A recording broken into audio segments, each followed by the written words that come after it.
இந்த இந்த மாற்றங்களை வரவேற்கிறோம். ஆனால் 8 ஆண்டுகள் கழித்து தங்களுடைய தவறை உணர்ந்த அரசை நான் பாராட்டுகிறேன்.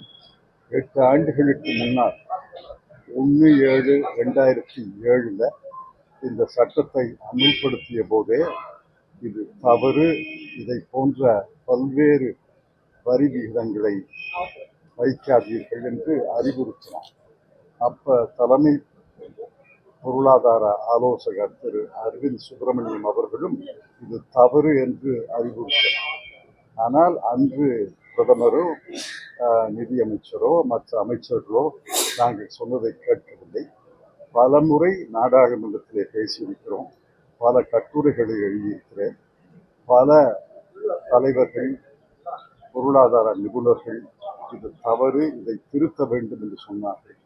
இப்பொழுதாவது அவர்களுக்கு இதை உணர்ந்து தவறுகளை திருத்தியதற்காக நான் நன்றி சொல்கிறேன்.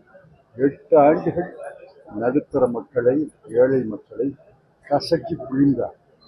இப்ப 12%, 18%, 5% குறைத்திருக்கிறோம் என்று சொல்கிறார். ஆனால் இத்தனை ஆண்டுகளாக 12%, 18% அதே மக்கள் தானே தந்தார்கள். இன்று 5% பொருத்தம் என்றால் ஏன் போன வருஷம் பொருந்தாது, 3 வருஷத்துக்கு முன்னாடி பொருந்தாது? அவர்களை கசக்கி பிழிந்து அவர்களோட பணத்தை எல்லாம் வரியாக வசூலித்து இப்பொழுதாவது அவர்களுக்கு மனம் திருந்தி அறிவு தெளிந்து இந்த வரி விகிதங்களை குறைத்திருக்கிறார்கள் என்பதற்காக அவர்களை பாராட்டுகிறேன்.